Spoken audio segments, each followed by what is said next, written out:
Hey everyone, and welcome to today's SAG-AFTRA Foundation conversation. I'm your moderator, Scott Mantz. And before we get started with our conversation, wanted to alert you to the SAG-AFTRA Foundation's COVID-19 Relief Fund, which is here to support SAG-AFTRA performers who are in urgent need during this pandemic as it continues. Now, since March of last year, the foundation has given over $6.1 million to aid more than 6,500 performers and families facing extreme hardship. So if you're a SAG-AFTRA member and you need help, please ask. If you are able to help and support our community during this crucial time, please give. Information can be found below on this page. Please check it out. Do what you can. And of course, thank you so much for your help. Now, right now, it is my pleasure to introduce from the film, The Mauritanian, part of this great ensemble cast, Tahar Rahim and Jodie Foster. Welcome. Thank you. Hello. Okay, Jodie, I want to start with you. What was it about this story, the screenplay, that made you say yes to playing Nancy Hollander? Well, it's usually pretty simple. I mean, it was a really amazing screenplay, but mostly it's the story of Mohamedou Ould-Slahi, the detainee at Guantanamo who was abducted from his home country and kept without charges for 15 years. Finally, they managed to allow for his release, and it was Nancy Hollander, his lawyer, who helped that process. So his story is an amazing story of courage and humanity in the face of terror and fear. Also the story of us as Americans and what we did after 9/11, how we reacted to those terrible events. A story that needed to be told, I guess. Absolutely, it needed to be told. And Tahar, when you're reading the screenplay, how long does it take for you to start to imagine your point of connection, your approach to playing Mohamedou? Usually when you read a script that you get, you know if you're going to make the movie or not within the 21st pages, usually. And I got really hooked at the very beginning, and I started to read it, and I felt like I was seeing a movie, and that it was really important to tell that story. And plus, a beautiful part, very hard to portray. So it was very challenging. And as I worked with Kevin before, and I know his work, I was like completely in it, and I really wanted to do it. When you're playing, Jodie, when you're playing a character like Nancy Hollander, because she is based on a real character, what's your point of connection to the character and to the story? Yeah, well, I think it's the first real life character that I've ever played. I have played somebody who had been dead for a couple hundred years. Somehow I was able to create something that didn't look like it was too wrong, because she'd been gone for a long time. There are constraints that come with creating a new character or a real person, incarnating a real person. I just wanted to make sure that it wasn't an imitation. So that's what I said to Nancy, that that we really wanted to serve Mohamedou's story, and that there might be some changes that happened. I think first and foremost, I'm a lot meaner than the real Nancy Hollander is. My character is definitely a lot ruder.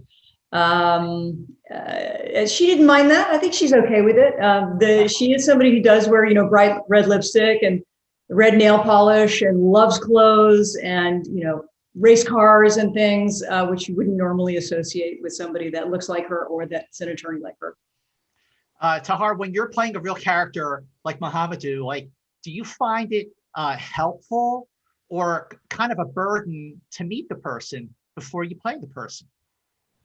It could be both. It could be scary when you meet a real person that you have to play, and you come to realize that I might not be able to do this. So it can be very scary. But in the case of Mohamedou, it helped me a lot to understand many things. Because usually, when you do what you have to do as an actor, you got a couple of questions. You get used to some method and habits. And when I met him, I had to throw it all away and just listen to the man, have a good time with him, and trying to just understand him and capture his spirit. And plus, it was such a pleasure to have the opportunity to meet someone that extraordinary. Mhm. You know, I was so really at some point it struck, was not even working; it was more, meeting someone. but I was just struck, especially by the end of the film, when you see the real live footage of Mahamadou. I mean, after everything he's been through all those years, he was so positive and vibrant and upbeat, and it was so uplifting to see that real footage of him. I would love to know what he thought of the movie. Oh, he was very happy. Yeah, I called him when I saw the movie for the second time, because the first time it was a different ending, and I discovered the real footage, and I got really moved. And I called him. I said, "Listen, man, it's a beautiful movie." And he said, "I saw it. I'm really happy about what it is, about my story in a way." And he said about his story, but also it's not just his movie. That's what he said. It's also the movie of the people who's been through this as well. Yeah, I mean, I think that the film really honors, and I know that this is true, that Mohammed feels this way, that the film really honors the spirit of what he went through. And, he's just this, it's hard to describe what an incredible person he is, that he was able to take these horrifying circumstances and emerge as somebody who is a better human being than when he went in. That this, in a way, was a spiritual experience. Yes, there is damage to the amount of torture that he went through, psychological, physical, and otherwise. But he didn't let it break him. And instead, he became more faithful, more vulnerable, more open, more kind, more funny. I mean, if that's possible, Yeah. he really is a funny guy. It's a real testament, and he's somebody that we can really learn from. I was got to say, Kevin McDonald just did an outstanding job directing this film. It is just such a superb ensemble. I mean, the power of the performances across the board from the two of you, Benedict Cumberbatch. I mean, Shailene Woodley is magnificent in the film. So I just want to ask Jodie, like, what was it about Kevin McDonald that made him such a perfect director and such a great actor's director for this ensemble? Yeah, he's the right combination. He has that documentary spirit where he really appreciates the reality and the facts, and the kind of grittiness and the many perspectives, and understanding everybody's perspective. And I think the film really needed to be grounded that way. But he also has a great sense of cinema, and I think he really wanted to make a film that wasn't a political movie, but that was much more of a human story, and that was, more inspiring. And he managed to bring both of those things together. Tahar, what's your experience working with Kevin McDonald and making it, and just how he elevated your performance? Yes, absolutely. As Jodie has said, he did a lot of documentaries. So when you know that and you watch them and they're great, the thing is, as an actor, you can't rely on your habits at all, because he's used to shoot real people with real emotions, not actors. Mm-hmm. So he knows what's genuine or not, and it's a lot of pressure. But I mean, knowing this, you want to go beyond your limits, and he knows how to speak to actors. I mean, I think he understood that every actor needs to be talked with their own languages, in a way, if you get me. Some people, you just give them directions, they got it.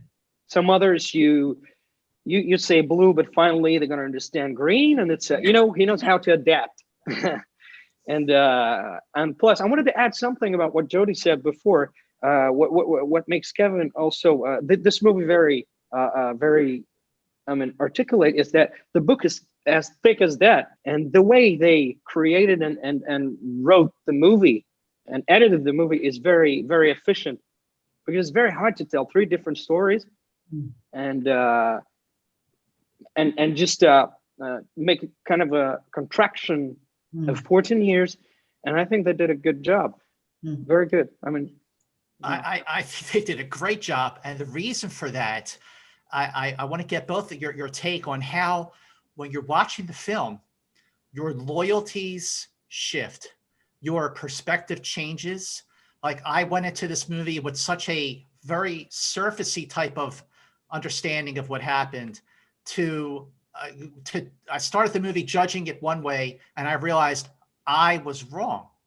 And Jodie, I want to get your take on how Kevin and everyone in the cast is able to shift that loyalty, shift those perceptions it's really a hard thing to do.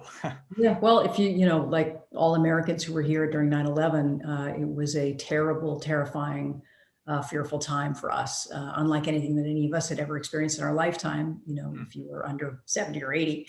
And the question is, you know, what do you do with those emotions? What do you do with that fear? And in the case of the US government,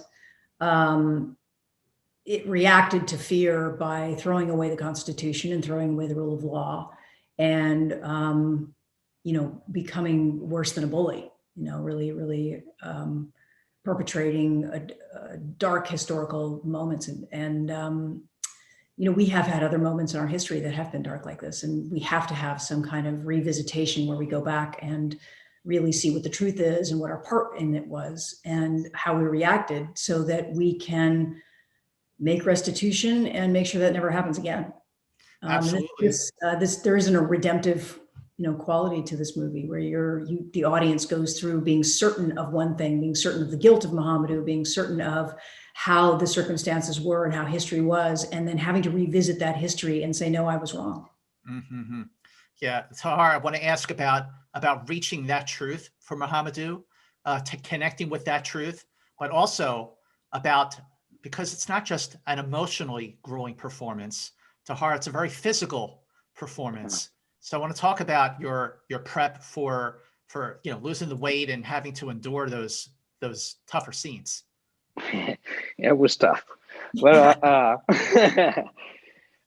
yeah, physically I had there was something a bit complicated. Usually you gotta prepare physically yourself for a part when it's possible. I was shooting a show when I had to put on muscles, and then I had to lose that amount of weight in a very short time. So I went hard on myself. You know, I had some professionals who would tell me what to eat exactly, and at some point I'm like, yeah, I'm not losing weight. So I went hard on me, and I ate, you know, boiled eggs, chicken. I almost turned into a chicken. I don't know how many chicken I ate, but yeah, I lost some like 10 kilos and a little bit of water. I mean, this is what I had to do. But the great thing is that emotionally, it brings you somewhere that is completely new, that you discover, where your emotions are how can I put it? Your emotions are dragging you, and not the other way around. So you just have to surrender to something new. And as you've done all your psychologic work, it is somewhere at some point. So you just surrender to it. Yeah, and there was those torture scenes that were very hard to do, because it's simple. When I do my job, I need to believe in what I do, and if I, thank God, didn't experience it before, I need to have a little taste of it. So I asked the props to bring me some real shackles. I wanted them to make the cell. I mean, to put me in Mohamedou's condition when he was there. But I mean, there's nothing to do with what he's been through. I just tasted it, and it was very hard, but it helped me to, in a way, magnify it.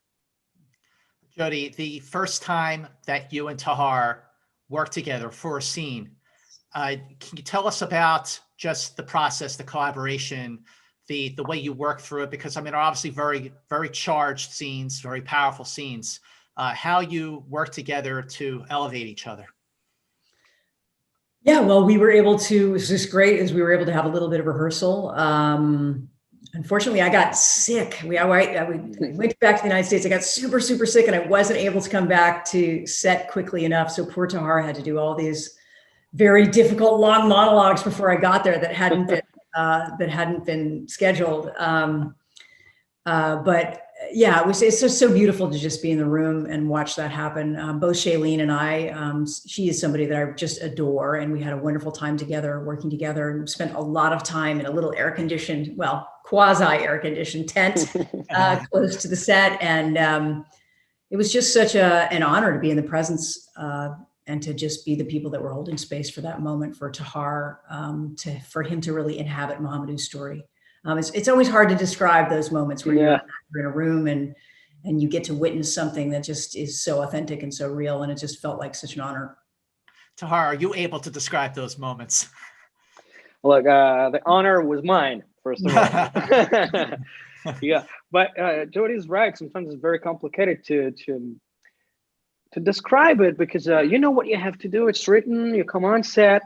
I mean, I was a bit intimidated at first, but Jodie is so real, natural, and such a nice person that by her nature you feel relaxed. So it helped me a lot. Then we rehearsed, as we always do, and when you come on set, it's a whole different gig. You got to make it real, and I don't know. Sometimes I think it has to deal with trust. I trusted her a lot. Mm-hmm. I was I felt lucky to be here working with these two great actresses. So I don't know, at some point you dance, you try things and you see if it works, and at some point something happens. And usually when you think about what you've done, it means that you're not in it. So you know when it starts, and then you lose time and space, and then it's cut. And this is what happened in each takes we did. So thanks, Jodie. I got it, Jodie. I got to ask, how do you know when you're in that moment? Like, what does it feel like when you're in that moment, when that spirit just takes over and you're just, it transcends the preparation and the memorizing the lines, and you're just in the zone? Yeah, I guess, I don't know. It's a funny skill to skill, and it's different for everybody. And I just try not to dissect it too much. And maybe that's because I started when I was very young and my job was very instinctual. I didn't really put as much thought into it when I was a young person. And then that grew into a kind of process where whatever work that I did ahead of time in terms of preparation. And then what happens between action and cut in some ways is just spontaneous and is a moment. I think that's why I like doing less takes. I really enjoy the spontaneous decisions and choices that actors make very quickly in the moment. And if you keep going fast, then they don't overthink themselves and they just sort of commit to something and then just keep going and they don't think about it. I think that there's some real magic that happens. In my movies as a director, I like to do that way. I like it. I like there to be a lot of preparation for everybody to be ready and know exactly where they're headed. And then once you say action, that it all goes very fast. When you're making a film like this, it's based on a true story, especially a politically charged true story like this. Tahar, are you able to try different things when you're doing your scenes, or and find that magic a little more, or is it a little more like where Kevin and Jodie and Shailene are sticking closer to the script, and is there more chance to try some things and take risks? Yeah. Luckily, when you're a movie actor, you have the right to make mistakes. So why not try something different? And that's what. No, we had this we had this freedom thanks to Kevin. I think he likes to be surprised as well. I think that for a director, and Jodie would, I think you can talk about it way much better than I do. But at some point when you wrote the script and dialogues and you overthought it, and at some point you want it to sound differently or to disappear. Keep the sense, I guess, but to disappear. So when you try something different, it might be interesting for a director like Kevin, for example, to push you to this direction. Tell us about working with, Shailene Woodley, for the last 10 years now, since I saw The Descendants in Toronto at the film festival there. I just been completely blown away and so impressed with her work year after year after year. And I just thought with both of you, she just crushed it, held her own. And Jodie, especially, I love the scene, with the conversation about being home for Thanksgiving. Tell us about working with Shailene Woodley. Well, I adore her. I just think she's really one of my favorite people I've ever worked with. And we got to spend a lot of time together, which was nice.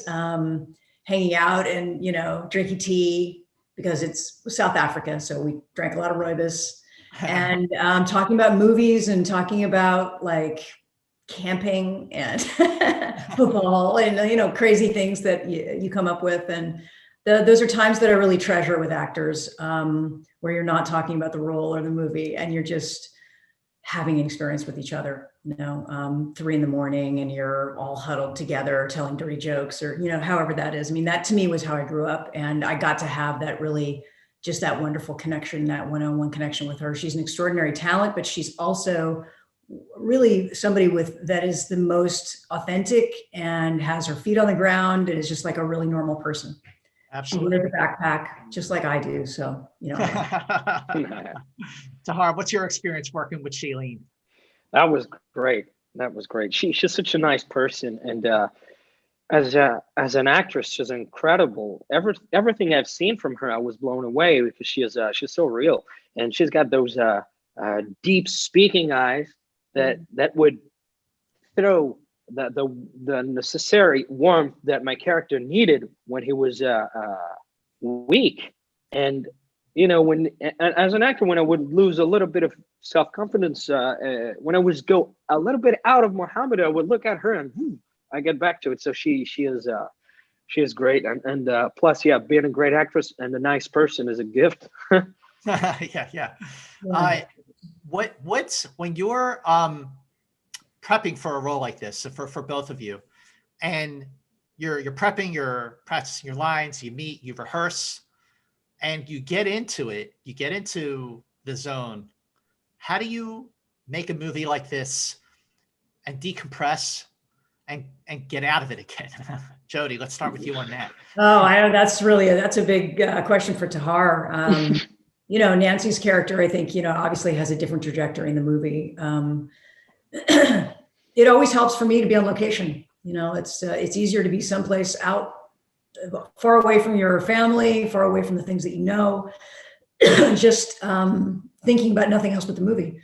To have that kind of focus, the seriousness that has, and then you get on a plane. And I have many experiences in my life of staring out the window of a car, having just wrapped the movie, and it's, you know, you've just spent the last 5 or 6 months, and you're staring out the window of the car. You're on the way to the airport. Your bags are in the trunk, and you're still in the presence of that shoot, and yet you have this feeling like you just won World War II and the war is over, and you know you're returning home. I think it's the most delicious moment that you have making a film is, whew, I got through it and I did it, but you're still kind of in it. Yeah, that to me is the best moment. Oh, interesting. Tahar, what's your take on that? Like when this was over, did you like, you know, get a chocolate milkshake for a reward? He had a tiny little baby. I had a baby, and you know, Jodie, when you got sick, it was like very hard for me to go to those big monologues. But at the same time, you gave me the opportunity to go back home and welcome my new kid, my little daughter. So it was great because the schedule was made in a way that I might not come back home. And might be able to come back home in the 5th grade. Yeah, I had my kids to relax. That's true. I mean, when you have to play a part like this, you don't. You just don't. It's too hard for me because I was so scared to lose it. When adamant, I was like, I gotta grab it till the end. Otherwise, if I lose just a little bit of it, I'm gonna lose it. And then it was so hard to reach this point that I didn't want to lose it. But when I felt a little bit sad, I would call my kids, my wife, and you know, you go back to the source. Wow. And sometimes that's a funny thing that we go through when we're making movies, either as a director, even as a technician, but especially as an actor. Sometimes we'll take a time off, right? We'll go for Christmas, or, you know, we'll go back for a 3-day weekend, and our families are trying to get us to paint Easter eggs, or, you know, trying to have a conversation with us, and we can't let the other thing go, because if we do, we won't want to go back. You know, while your story is going on, there's a whole other story with Benedict Cumberbatch, and I know you didn't act in scenes with him, but he is a producer on the film. So I would love to hear your, you know, the collaboration you had with him from a producing standpoint, Tahar. I mean, it's too bad that I didn't didn't have a chance to work like directly with him in some scenes because I was looking forward to it. But I didn't meet him physically at all. Oh, He's never met him. He what? He was I don't know, he shot before me, and then he had another movie to shoot, whatever, and you know what happened next. Pandemic. Yeah. So I didn't get that the opportunity to meet him. But we talked over the phone one time when he discovered the movie, and a very, very good dude. But no, I didn't spend time with him. No, it's too bad. But what I see from him in the movie is a great performance, and a very, very, very important one as well. Because as an audience, what is well made in the movies, that you get 3-4 different important characters that you can identify to, and the Nancy is very important for a certain type of people, as Mohamedou, as Terry, but also as Couch. The arch of his character might be the most interesting, because he totally flipped. Like, comes with a very strong idea, and at the end he's like, no, I was wrong. Yeah, yeah, he's an extraordinary actor, and it was I got to do one scene with him, so I got lucky. But to see that kind of transformation from the kind of curly-headed, funny, energetic English guy to, this Southern military gruff character. It was just amazing to see that transformation. I think it was it's an extraordinary performance. But the real Couch has never met Mohamedou either. And so in some ways it was fitting that Benedict had never met Tahar. There's a line at the end of the movie that Benedict's character says, where he says, I hope that the judge finds in your favor. But let me be perfectly clear, if there is ever any evidence that ties Mohamedou to 9/11, I'll stick the needle in his arm myself. So I think that's a real statement for who Couch is, and his point of view is that it wasn't that he somehow had a shift of allegiance in terms of his politics or what he felt about 9/11 or the terrorists that took down the towers. It was that he believed in the rule of law and the Constitution, and that was what he was there to defend and to prosecute for. And that, that they never proved the case. This movie works on so many levels, but it's also coming out in a year that marks the 20th anniversary of 9/11, which I just realized that just this moment. So I want to ask, what do you hope the takeaway from this film, for so many reasons, is? Jodie, start with you on that. Yeah, I mean, as an American, 9/11 is a pivotal moment for me. And I had my younger son 10 days after 9/11, 15 days after 9/11. And I remember that moment of fear and terror, and of, the pall that came over the United States.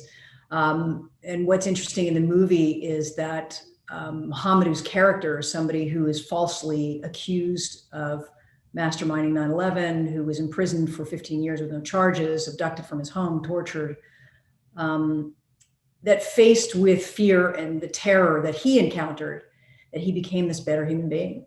That's really the story of the movie, is what do you do with those emotions? What do you do with those terrifying, terrible emotions? United States government threw away the Constitution and the rule of law in order to exact vengeance. Mohamedou was able to find a spiritual path and become a forgiving, loving, vulnerable, open, faithful person. I think that's quite striking about the movie. Tahar, what's your take? What do you hope people take away with them after watching The Mauritanian? Jodie said it perfectly. But I'd say that if we are able to not be overwhelmed by our fears, that would be a great lesson, And yeah, if we live in democracies nowadays, is because the law is protected so well. We need to protect the rule of law. And plus, Mohamedou is a good example of someone who had the incredible ability to put himself in the boots of his captors and understand them, and not hold a grudge against them. So he turned anger into fear. He turned anger into forgiveness, which is amazing. Which is amazing in this specific case. So if we can take that lesson out of him and the movie, that would be great. That would absolutely be great. And this conversation was great. Thank you so much, Jodie, Tahar. Thank you so much for joining us on today's SAG-AFTRA Foundation conversation. Please be safe and Happy New Year, and we'll see you next time. Thank you. Thank you.